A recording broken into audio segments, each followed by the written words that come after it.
Hello and welcome back to Calculus 1 section 4.1 on Maxima and Minima. Minima and Maxima, whatever. So extreme points. Now, before we dive into that, I'm just going to mention that chapter 4 is application of derivatives.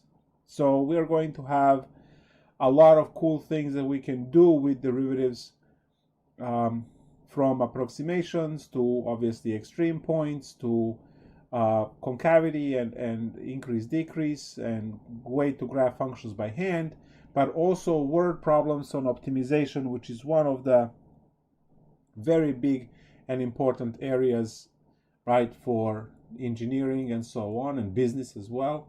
So we'll have all of that happen here, and we also in 4.9 are going to introduce integrals, which are known as antiderivatives. So this entire chapter is going to work on application of derivatives, and then we're going to undo those derivatives with antiderivatives in the last lecture. So we are starting our journey with something that we know, and that is the notion of minimum and maximum, right? When you had your lessons before for calculus, we said that you can sketch the derivative if you know what the function looks like. And then we said anytime when you have a minimum and maximum, you are supposed to put a 0 on x-axis, right? So I'll just label this as old because it's all connected to what we are doing today. And what we had was some arbitrary function, let's go this way, and we wanted to show its derivative. Now we had f of x to be black, and then we used red for the derivative. Now for maximum and for minimum, we put these points on the x-axis, signifying that the derivative is 0 at those locations.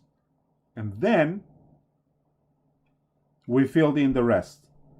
We said function was increasing, so it was above, and then function was decreasing and then increasing again, so this would be f prime sketch. And this is perfectly fine to be a question on the exam. Obviously, you cannot use calculator or graphing calculator to cheat here because f of x is not given to you, so you can't graph it and then take derivative and then use graphing calculator to graph the derivative because you have a function. This is, a standard way to check the understanding, right, on exam 2. Now, looking at this graph, this is the key point here, where the function has the minimum or a maximum, the derivative cuts through 0. So now we are going to use that, define what we call critical points, and then go through the lecture. Now, before we do that, let's talk a little bit about type of minimum and maximum we can see. So we're going to draw a function that looks like this, and we're going to note these what we call extreme points, extrema. And immediately, right, we can see that one maximum is higher than the other maximum. So the taller one will be called absolute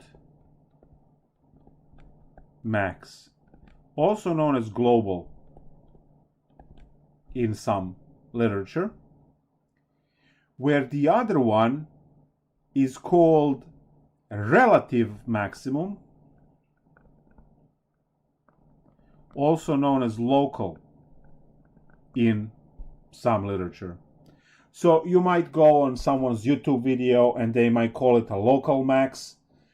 Some YouTube videos will call it the relative max. Also the textbooks, obviously, depending on which calculus book you read, these values would have, right, either called relative or local, and then the same thing as absolute or global. I really don't care what language, right, which words you choose to use. Just use whatever, but use them appropriately. Now observe that there is the absolute max, which is absolutely highest point, right, on the entire domain of the function. There are no higher y values than the y value of a global max. Local max is exactly what it sounds like. It's the max in its neighborhood. It's the tallest point in some neighborhood around that point. But it's not the tallest point of the entire function. Therefore, it's demoted down, right, to a local max, also known as relative max. Now, we also have a minimum over here. What kind of minimum would this be? Is this the absolute minimum or the relative local minimum? What do you think? Very good. It will be local. And it would be local minimum, so relative, also known as local min. Why is it local?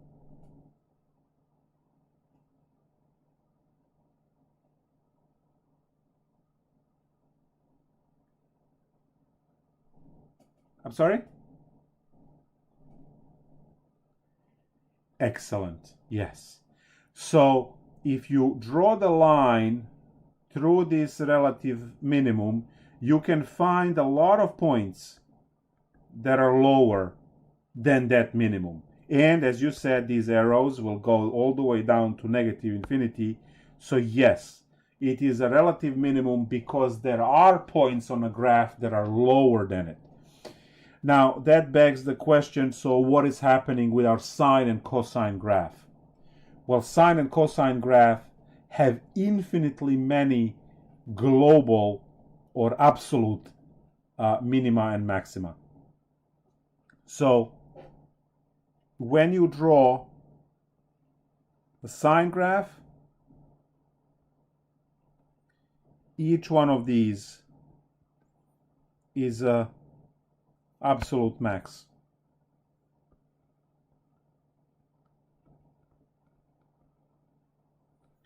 And each one of these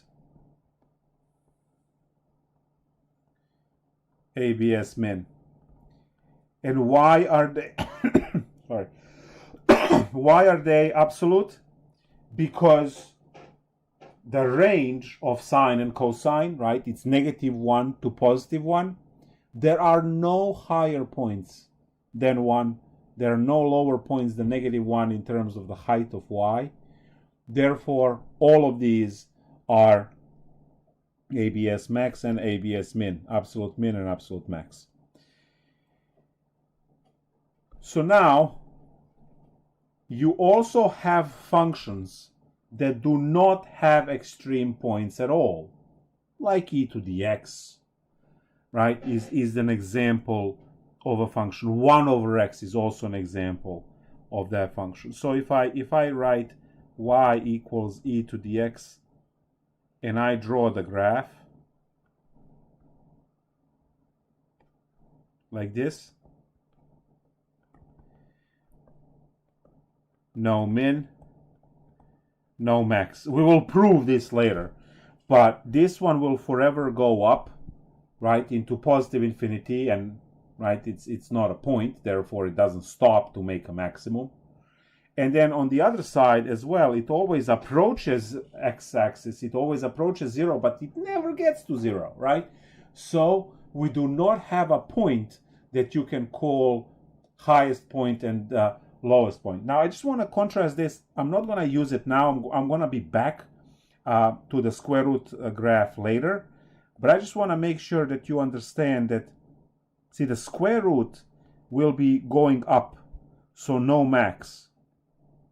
But because it starts so abruptly at 0, this over here is ABS min. And this is something that we are going to later discover why and how. But when you are comparing these two graphs, you can see there is an arrow and an arrow going forever in these directions without ever stopping and actually making a point for a min or a max. And this is the same here. Always goes up and up and up and up and up, right? But the left-hand side just emerges and immediately. There is a 0, there is a point at 0, and that is the lowest point. There is no lower y values. That point 0, 0 is a minimum point for square root of x. Now, as I said, I will be back to this graph later. I just wanted to contrast that to what you see up there. So no min, no max, and here's another one. 1 over x is another perfect function to show, right, if you are talking about no min, no max. So same situation as before. These values forever go up and left and right and down and all of that stuff, right? So again, no min, no max.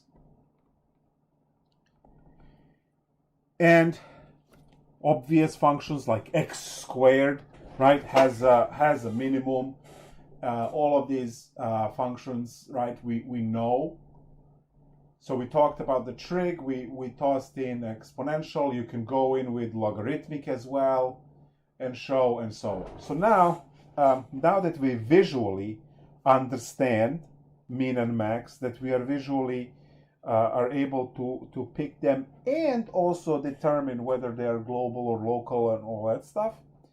Now we should write some definitions down and learn the way to calculate these things so that, right, we are not always resorting to guessing and graphing, because, you know, not everything is always black and white like that, right? So let's quickly take a look here at what is called a critical point.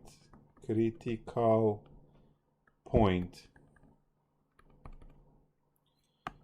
Okay, critical. There we go, nicely. So, an interior point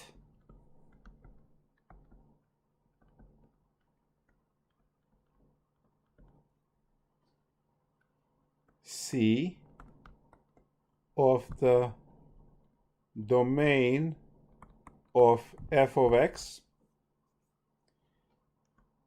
at which f prime of c equals 0, or f prime of c does not exist, is called a critical point of the function f of x. Okay, now we are going to run into the problem where some students did not snap out of that algebra mindset of learning math, and they skip this definition and then they run into problems. Yes, most of the time we are focusing on this and that's an easy equation to solve, sure. But once in a while you run into this, and that is an issue. So learn this theorem definition here, which says that any point x equals c where the derivative is 0 or derivative does not exist is called a critical point. Therefore, the point on x-axis through which the vertical asymptote goes through is a critical point. It's not a point that you can put the line through, because in that case it will go through vertical asymptote and that's not good. But the actual point, you know, saying like x equals 2, then that is the critical point. Even though, right, so we're going to learn now that this critical point can become max, can become min, can be also vertical asymptote, or this fourth thing that we will be learning in 4.3 called inflection point. Now I will briefly introduce it today, so just in case if you run into it on homework, so you don't explode or something, spontaneously combust. Let's go with that one. I will introduce the inflection point, but more on it when we get to 4.3. So our job is to check for which values x equals c we have the derivative is equal to 0. And why do we want that? Well, remember, right? Every single one of these max values and mean values has the slope equal to 0. And didn't we say that the horizontal tangency, right, is slope equals to 0, is the derivative equals to 0. So what we are going to do is we are simply going to find min and max values of the function by setting their derivative equal to 0 and also analyzing the function to make sure that one of these, doesn't give more. And let's actually explain both of these real quick. So here are the two problems, and this is going to be our, let's make it like a boxing match over here. In the red corner, we have the f prime of c equals 0, and in the right corner, f prime of c equals 2 does not exist, right? So let's see two problems that perfectly explain both of these types of cases that you can run into. So over here, I don't remember if this was my red or blue corner, but in this corner, we have our good old friend x squared function, and we can find the derivative, which is 2x, and we set this equal to 0. We are forcing derivative to be 0 to find x values at which derivative is 0, because when derivative is 0, it's a min-max situation, right? So now I have to solve this terrible equation of 2x equals 0, which gives me x equals 0. Then I plug that in the original equation to come up with y equals 0 squared equals 0, and I have 0, 0 critical point, right? Point has x and y coordinates, so it would be nice to put x, right, is 0 and y is 0, so you have 0, 0 as that. Now luckily we are familiar with x squared graph, so we can quickly claim that my critical point 0, 0 is the ABS minimum. And that's the full problem, right? Done. You were supposed to test x squared for extrema on its entire domain. And what have you done? You took the derivative, you set that equal to 0 to find all places on this derivative where derivative is equal to 0, because that creates horizontal tangency, right? And the original function must have a min or a max there. So we found this situation, now the critical point, and once we computed that, we see that it matches what we already know about basic graph y equal x squared. We already know that this basic graph has the 0, 0 as the minimum. Now let's take the other one that is way scarier. Perfect example here would be, well, actually I can give you two examples. Y equal absolute x. Now, if you studied your pre-calculus, you know that this function absolute x is defined as x for all x's bigger than 0, you can say bigger or equal than 0, and negative x for all x's smaller than 0.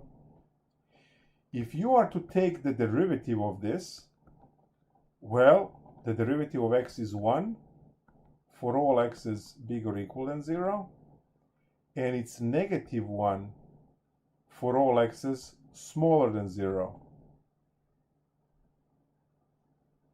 Having this situation here means derivative does not exist at 0.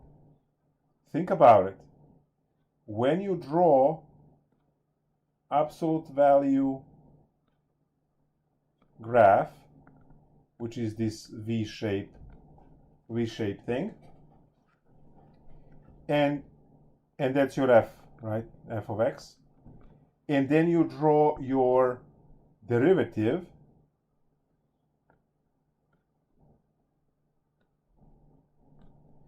which is the red. I hope you see that y prime dne at x equals 0. It doesn't exist at x equals 0 because at x equals to 0, slope is trying to be positive 1 and negative 1 at the same time. And they can't really take it outside and work it out, you know what I mean? So, because both of these are equally competing for the value of the derivative, then both of them fail and the function is not differentiable. Now, that's true for every spike and a cusp, right? What you have. So sometimes functions have the spike, sometimes they have this cusp like this. It's really, really sharp, right? This creates, in this case, in the second picture, it creates what we call the horizontal tangency, whose slope is infinite, right? So technically the value doesn't exist there. So now we see what is the original function, the black line, right? What does it do? It has a minimum at 0, 0, right? So if you are to go and compute this, right, you see that there is a 0, 0 critical point.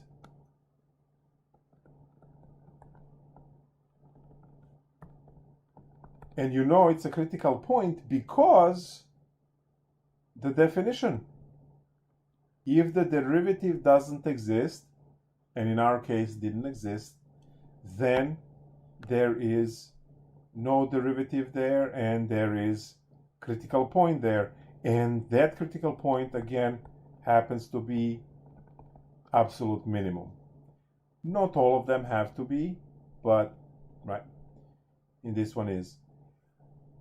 And now I will mention again the square root function.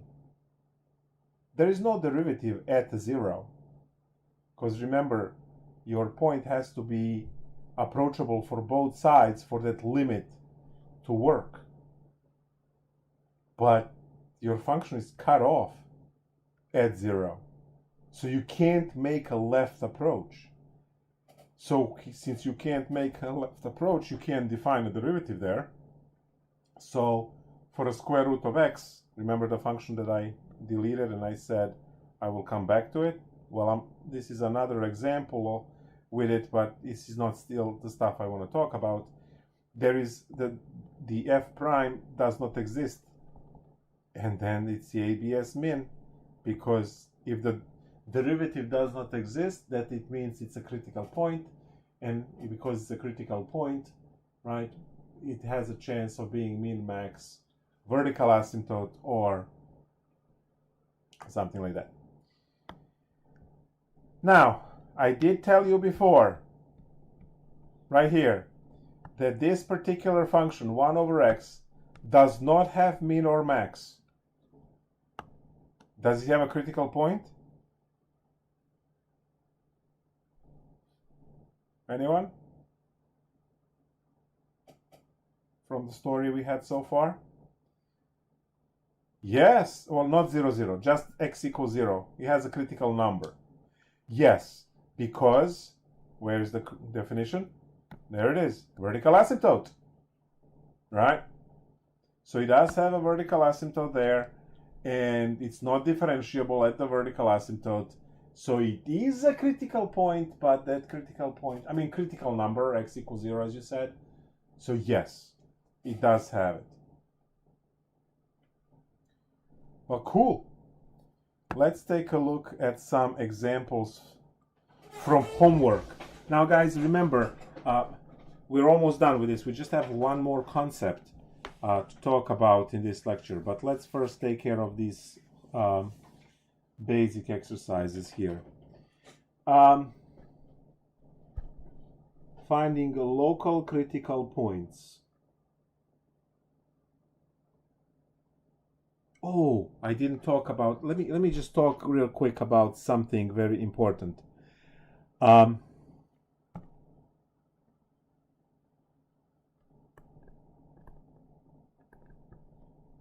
Careful. Y equals x cubed.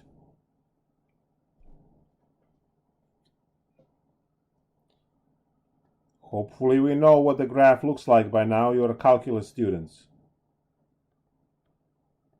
You better know what the graph looks like. Looks like a tangent. So how many min and max values do you see here?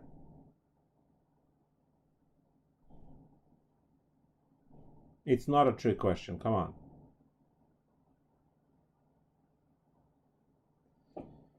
How many? They go forever, they don't stop. So they're definitely not min and max. Where?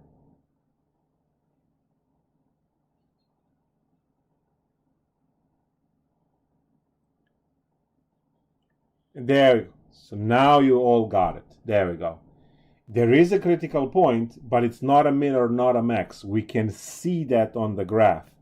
So if I find the derivative here and write it as 3x squared and set it equal to 0, I get x equals 0, right?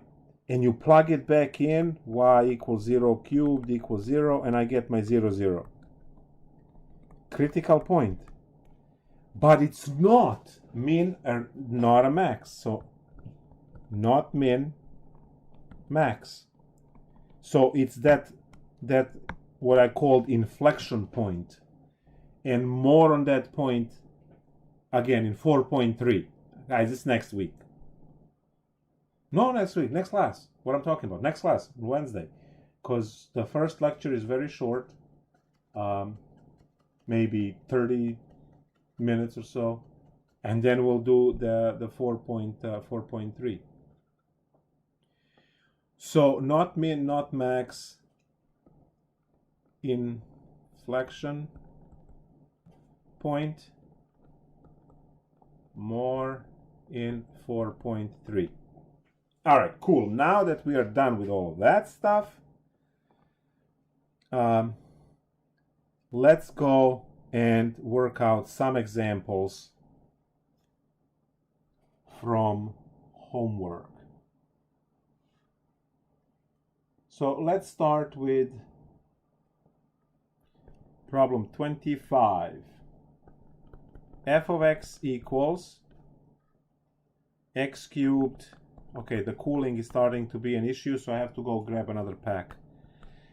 F of x equals x cubed over 3 minus 9x. You know what to do.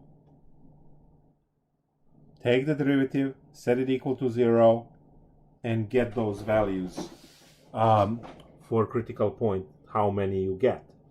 I'll be right back. I just need to change the cooling pad.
Okay, so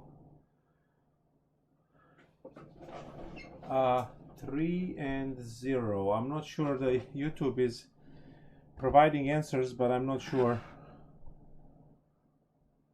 When you just say like 3, I don't know, are you thinking of like 3 p.m. 3 years ago, or is x equals 3? We'll work on presenting our answers. We start with the derivative. That's going to be 3x squared over 3 minus 9. These cancels. We're getting x squared minus 9, which is equal to 0. Oh, okay, different question. Got it. Because the answer over here is one of the answers is 3 now. So we have to solve x squared minus 9 equals 0, which actually gives us plus minus 3. So we have two critical numbers, x equals positive 3 and x equals negative 3. And this is why I was confusing it with that one, because one of the answers is 3. So now I have x equals 3 world and x equals negative 3 world. So now I need to find f of 3, so I can find the y value. That's 3 cubed over 3 minus 9 times 3. That's 27 over 3, that's 9 minus 27. So f of 3 is equal to negative 16. On the other side, f of negative 3 is negative 3 cubed over 3 minus 9 times negative 3. So f of negative 3 is, that's negative 27 on top. So negative 9 plus 27 is positive 16. Now, this is where you guys score points. You have to present your points as x, comma, y, and again, x, comma, y. So,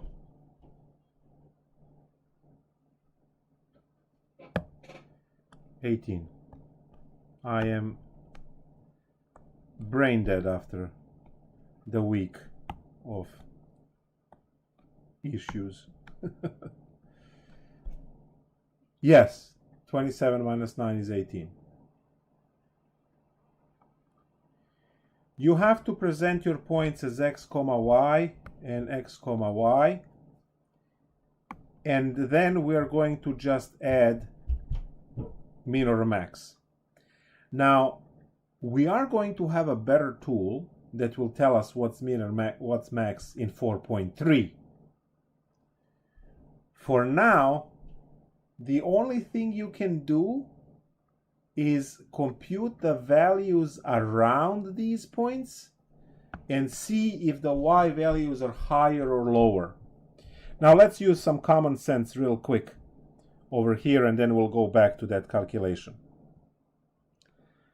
So in this situation where you have a minimum, if you pick 2 points on a side that have a higher y value, right, it's a minimum. So this is your critical point here. And then you pick on the x-axis, right, you pick two values, a and b, one on the left and one on the right of the point. And what does that do? Well, if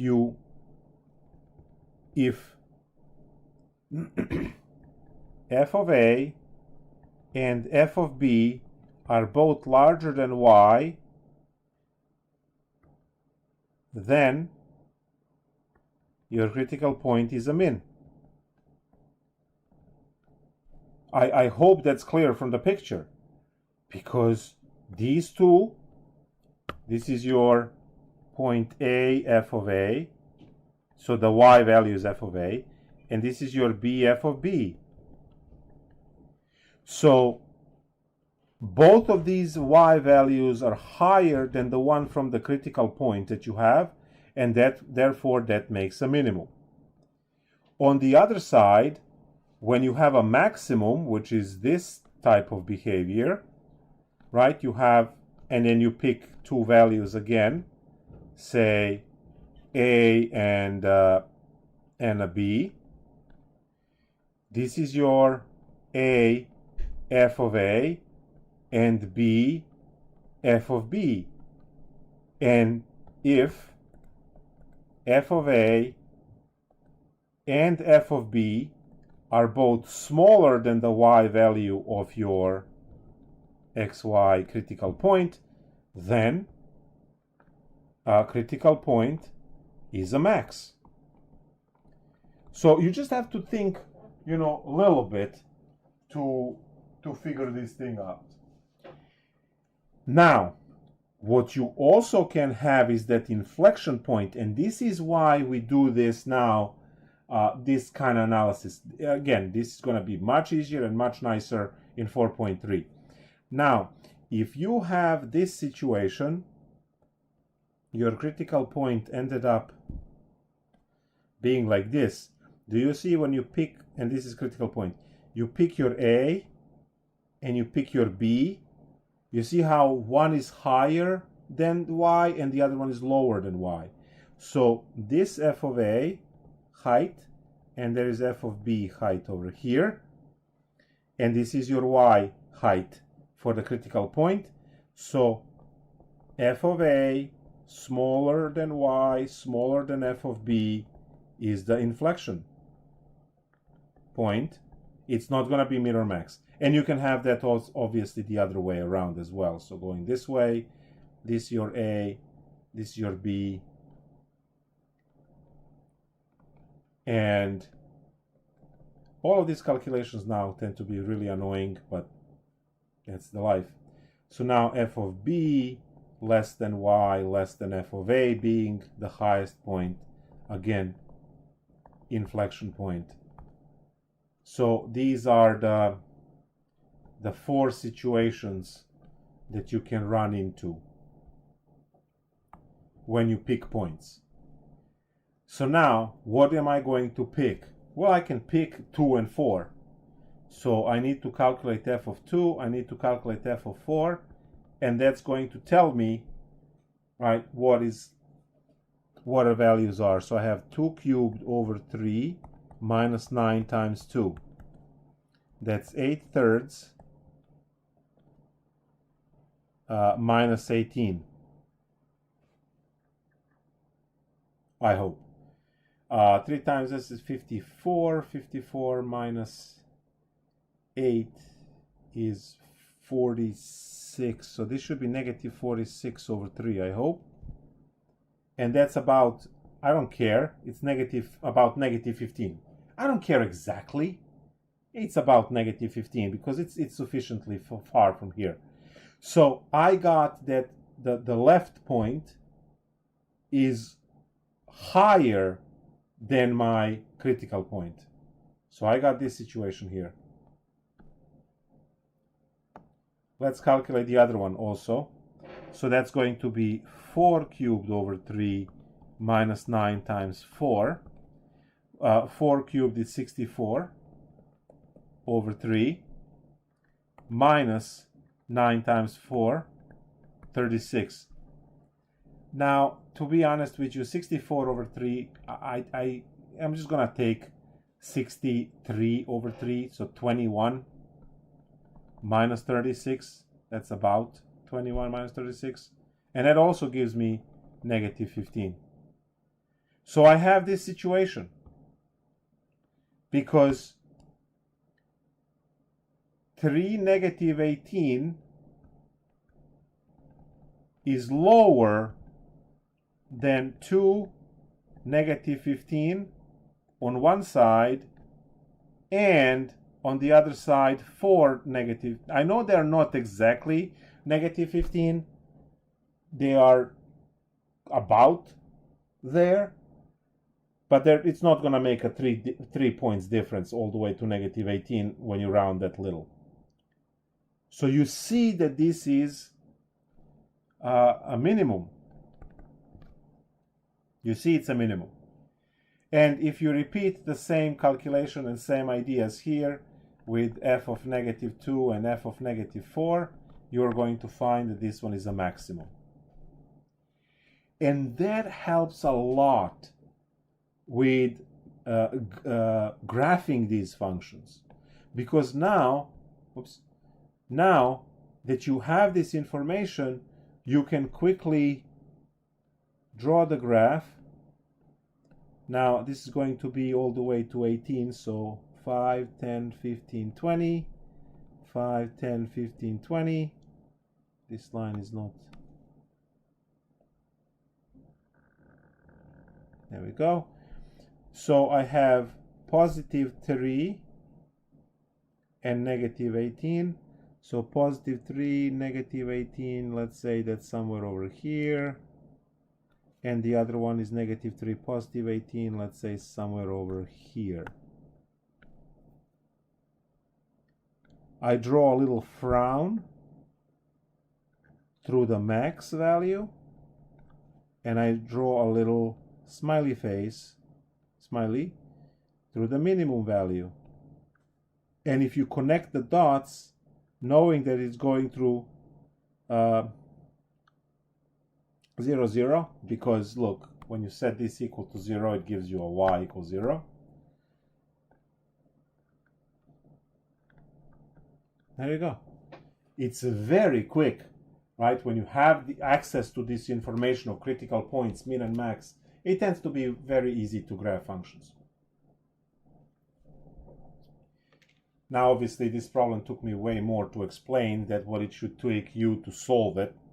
You know, like 3-4 minutes at most. I wasted like 15, but I had to do all this stuff. Let's take a look at another problem. F of x equals 1 over x plus ln x. I'll give you a few moments to try this on your own. Take the derivative, set it equal to 0, all of that stuff.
All right, let's take a look. There was plenty of time. So first off, I want to figure out domain and range of this. And the reason is very simple. Sometimes equations will drop the points which do not appear in a domain, and then we don't have to waste time computing anything about those points because they're not in the domain. Now, the domain of the 1 over x function is negative infinity to negative infinity to 0, union 0 to positive infinity, because there is a vertical asymptote at 0, so domain is interrupted there. Now ln x has only 0 to infinity domain, which means that the total domain here is just 0 to infinity. That's it. Because you cannot plug in any negative numbers in ln x. That immediately kills the part of the domain of 1 over x, because that part cannot be used for ln x at all. So the more restrictive domain wins, and we have now the domain 0 to infinity. And now we'll just operate in that domain. All right, so what's my f prime of x? That's going to be negative 1 over x squared plus 1 over x. That's our derivative, and we know that we are supposed to set this equal to 0. So now you have 1 over x equal 1 over x squared, and when you cross multiply here, right, all I did is I moved this to the other side, right? I'm just solving the equation. This is algebra. So I move this to the other side, and now I cross multiply, I get x squared equal to x. Now, you don't divide by x. You subtract x and then you factor. That is a big issue with a lot of students and a lot of points lost. You have to subtract x and then you factor x for x minus 1 equal to 0 to find your critical point x equals 0 and to find your critical point x equals 1. You see, critical point x equals 0, that's your vertical asymptote, right?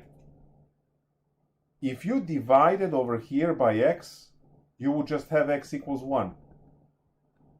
And there will be a problem, because you would not find the critical point, that critical number x equals 0.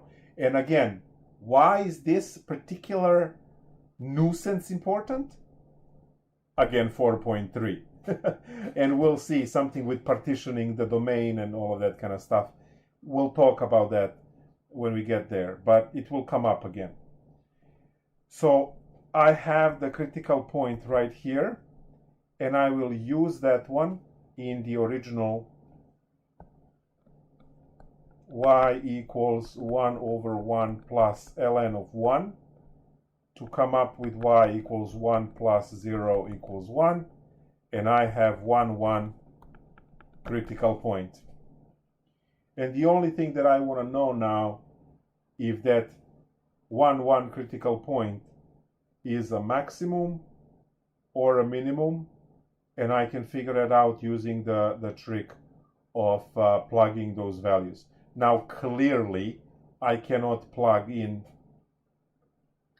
0 and 2 because 0 is the vertical asymptote, so it's not going to work out well. But you can use negative half and 2, let's say. You can use negative half. Sorry, not negative half, 1/2. Right, so on the number line, there is the vertical asymptote at 0. We can't use that. And there is number 1, which is our critical point. So you can use 1/2 and 2 as your test points. And then if this is at 1, 1, these 2 points are either going to return lower values or higher values, depending whether this is a min or a max. You just plug in 1/2 in there.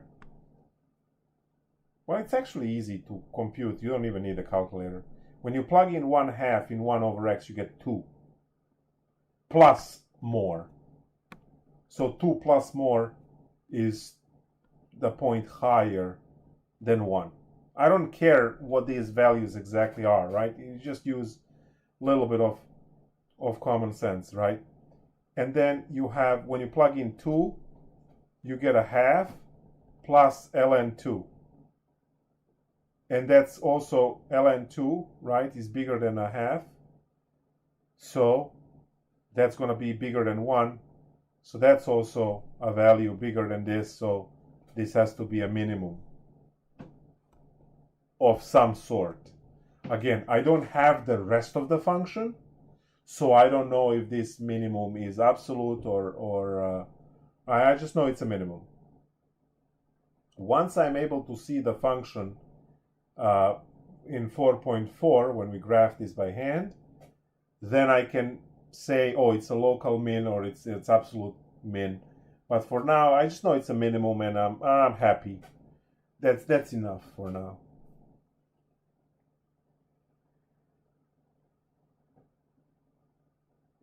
Let's work on one more example here, because we can, right?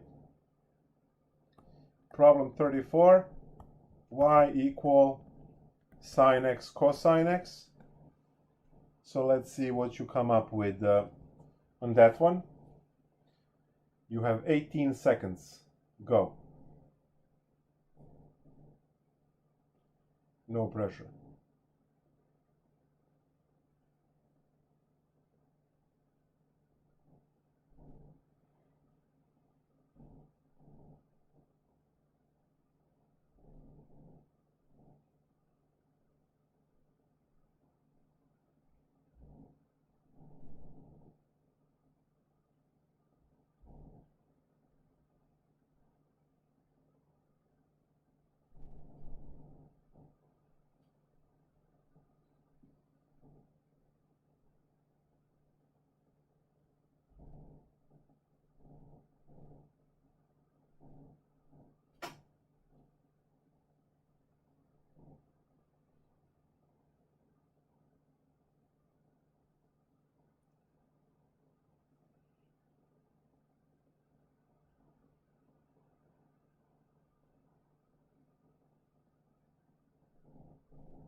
4 seconds left.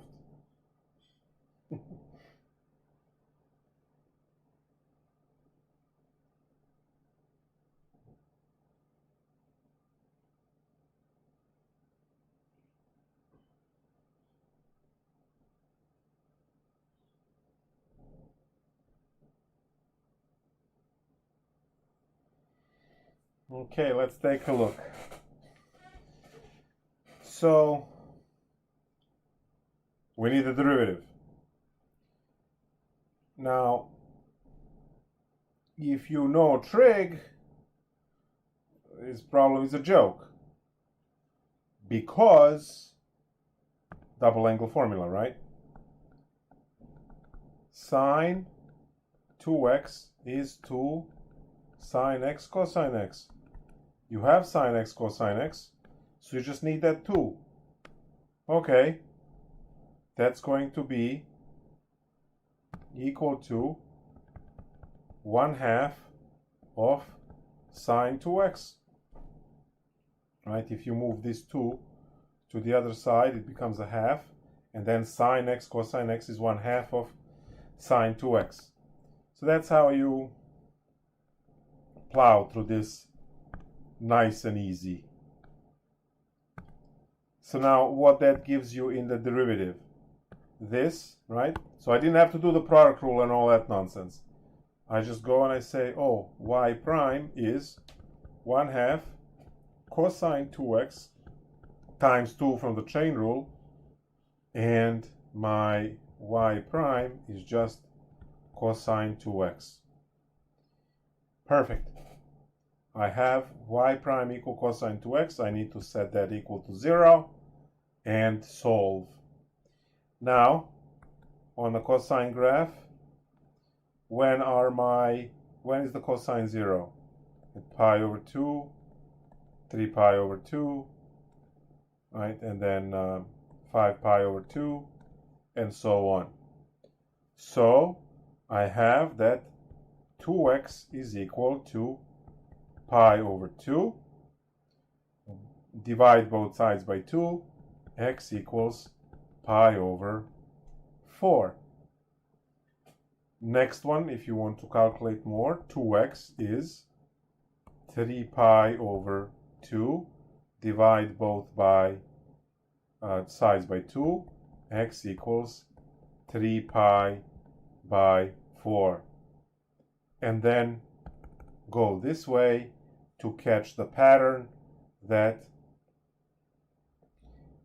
the extreme points happen at every x equals pi over 4 plus n times pi over 2, because there is a pi over 2 difference between these two.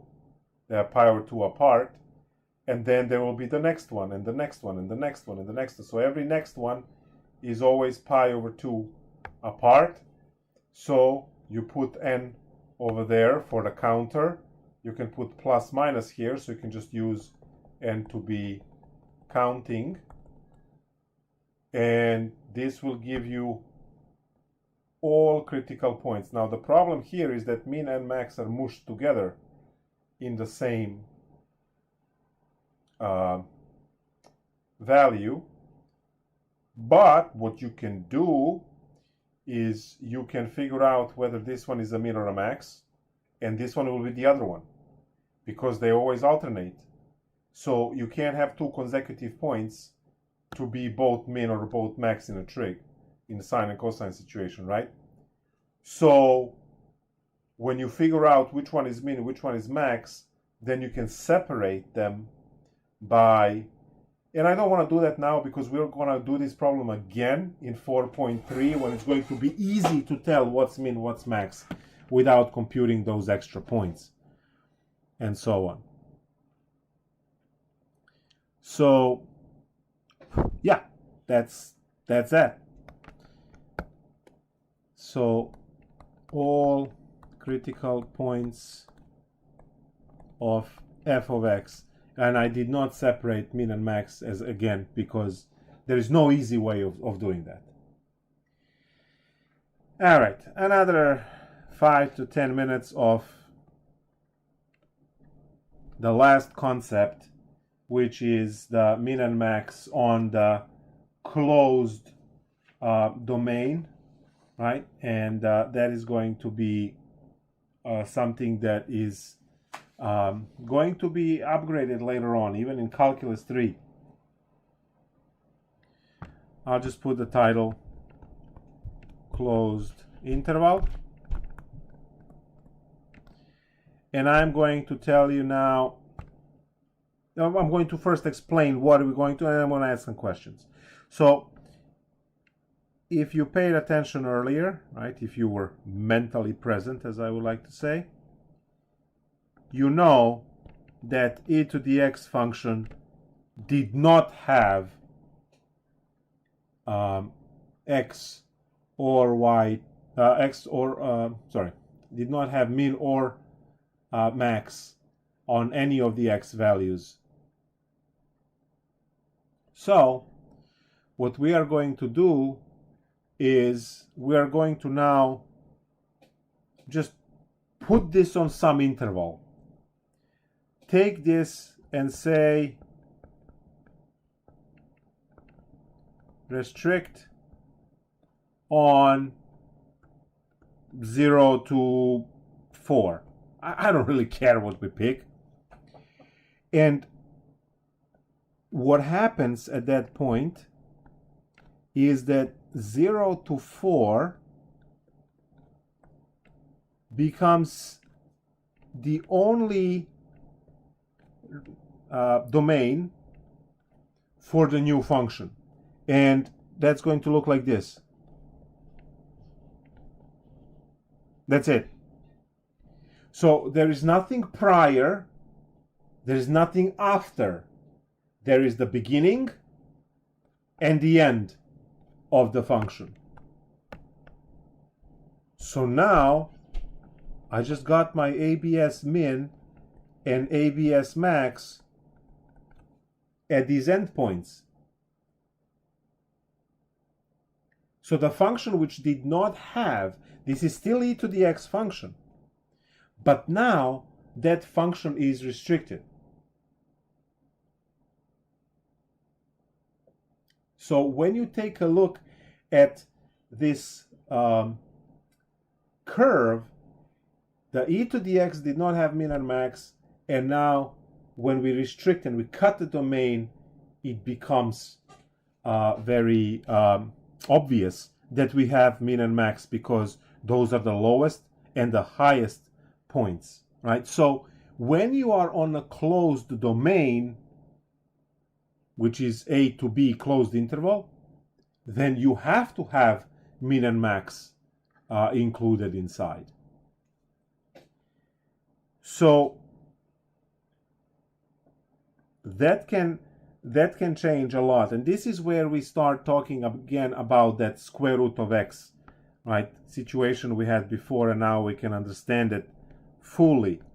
If I start my function right there and just draw the function which is going to grow forever, there is going to be no max this way, but you do have ABS min, and you have ABS min because you have the derivative that is not defined at that point. Let's take a look. I have f of x equal to square root of x. The derivative of that is 1 over 2 root x. Well, that's not defined at x equal to 0, so no derivative of x equals to 0. And because there is, but remember, it's still a critical point. This is the part where, some of the grades melt on the exam. Because, again, you cannot just say, oh, set the derivative equal to 0 and we're all set. If you set this derivative equal to 0, there is no solution. So 1 over 2 root x equal to 0 has no solution, because when you multiply both sides by 2 root x, you get 1 equal to 0. Yeah, no. Right? No bueno. So the situation of f prime equal to 0 is not giving us solution, but f prime equals does not exist. Yes, and that's where the minimum is. So what does the domain look like over here? Well, it's half closed, or you can call it half open. So half closed, half open. How about clopen?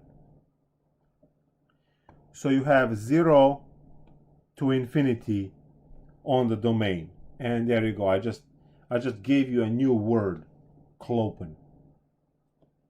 Closed on this side, open on the other. Anyway, so now what do we have for these domains? We are going to take a look at what do you call this? The closed interval, right? We're going to go and take a problem and just see what is the additional step that we have to follow for this section. So let's say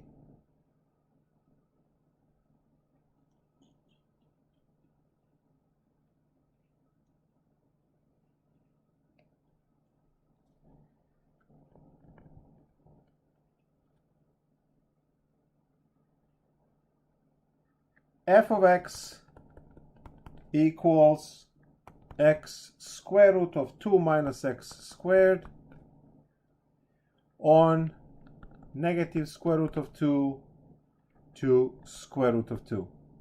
There we go. So now we know what to do. We are supposed to check. Well, we can find the domain, but it seems that the domain is negative root 2. Yeah, it's a 0. And that will be, yeah, 0 to 0. Okay, cool. So let's go and find the derivative. So f prime of x. Now, you can do logarithmic differentiation if you remember that one and make a joke out of this, or you can go and do the product rule. So whichever, pick your poison.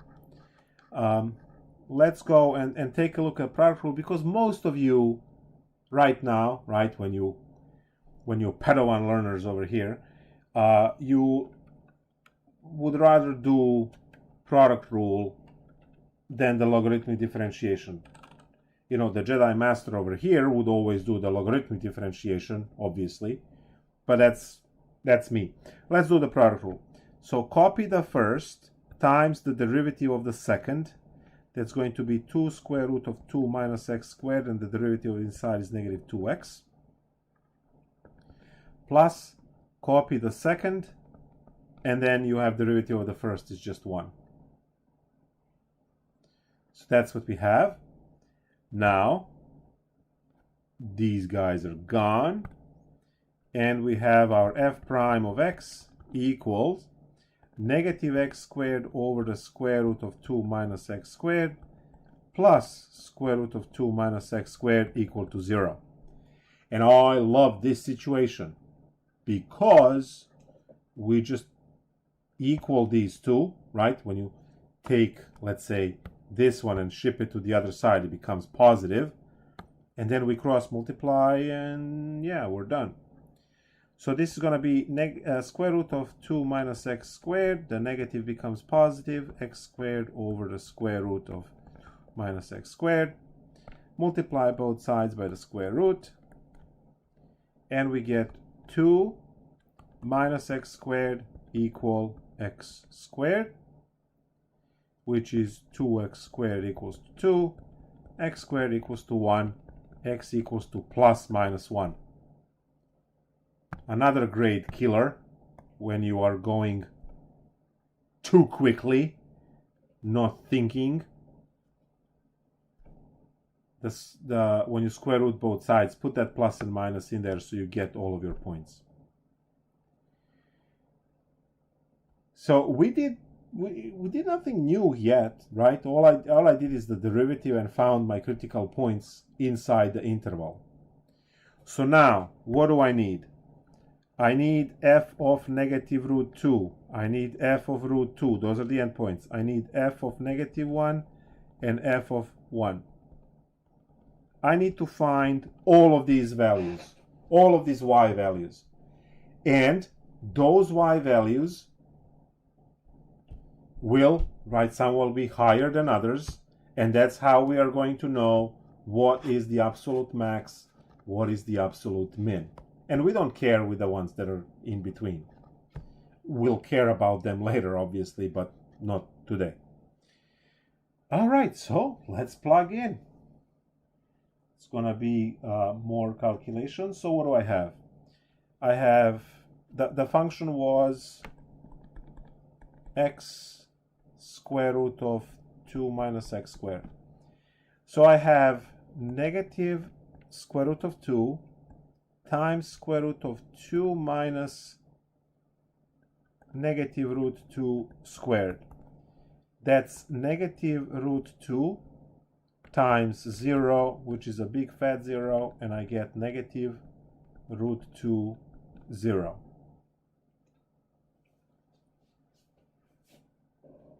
Now we plug in root 2.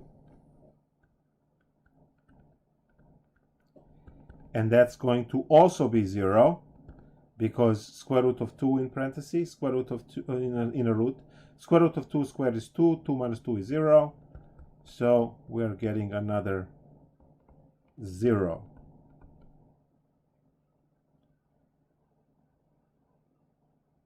And then we are going to calculate for negative 1 and positive 1. So I have negative 1 times the square root of 2 minus negative 1 squared. Well, that's going to be negative 1 times 1, negative 1. And finally, positive 1, square root of 2 minus 1 squared, which is 1 times 1, which is 1. And that is 1, 1. So, oh, this is negative 1, negative 1. There we go. The y value is negative 1. So here is my ABS min, and here is my ABS max. Because we were guaranteed to have these two, because we were on a closed interval. And we found those values inside. So this, at this point, right, the endpoints were not the highest and lowest points of the interval. Now, we can confirm this graphically if you jump into Desmos, right, the graphing, and you type in the function. Now, what was the function? The function was x square root of, so x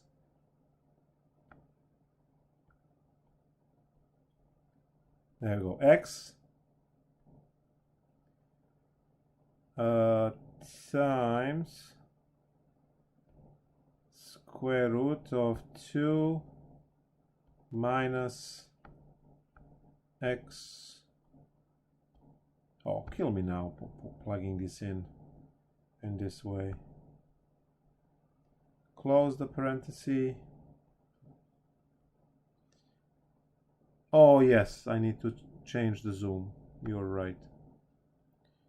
Thank you. New share. Desmos, there we go. I need this now to be raised to 0.5. There we go. And x times 2, yeah, perfect. I hope you guys see this function is from negative root 2 to positive root 2. If you work out the decimals, they work about, right, 1.141. So that matches the endpoints. But you also see that the minimum and maximum values are -1, -1, and 1, 1. Right? You can see that on the graph. So the maximum point here, I don't think that Desmos is going to... Oh yeah, it is going to highlight. There you go. 1, 1 for the maximum, and -1, -1 for the minimum. And here is the negative square root of 2, 0. And we got that these two were in the middle. I mean, we got those y values on our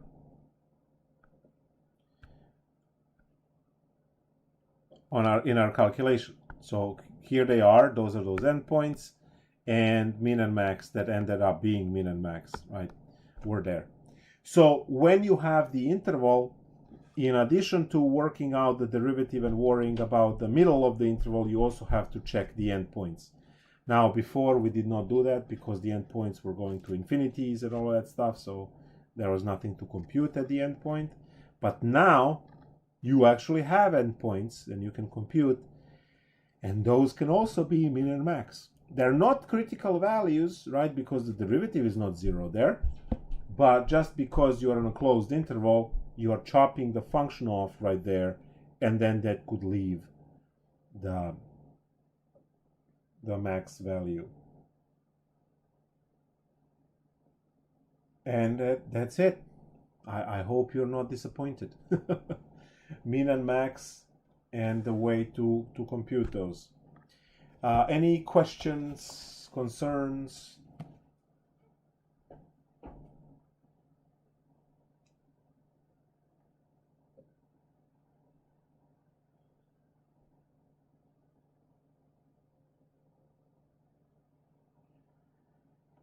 Well, for that we would have to go and calculate the second derivative, set the second derivative equal to 0, and that's going to be in 4.3. So without calculating, well, 0, not root 3, right? 0, because when I go to the graph, it did look like, yeah, 0, 0 is inflection point for this particular, when I look at the graph. But again, we're not considering that in this lecture, so yes, we are going to go back to it in 4.3.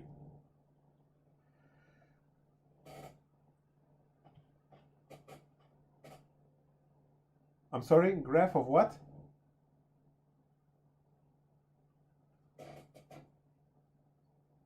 What do you mean graph of root 3? Root 3 is a number, so it's just a horizontal line through root 3.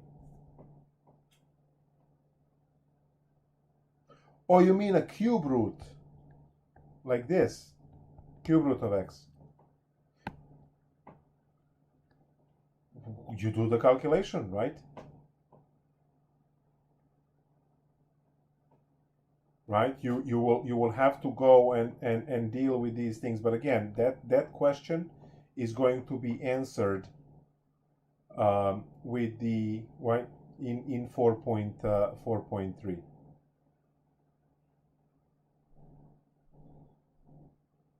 All right, so we are going to take those derivatives, and right, because you will always start with, I mean, if you have time and you want to go and see this, right, we're gonna go into, I have to start office hours now. The class is officially over. This is gonna be 1/3 x to the -2/3, which is 1/3 x to the 2/3. And when you set this equal to 0, you see has no critical points. You take another derivative and then set that one equal to 0. So yeah, you can come up with your answer very easily. But then again, that's going to be 4.3. Cool? All right. All right, guys. I will see you in 2 days. Bye.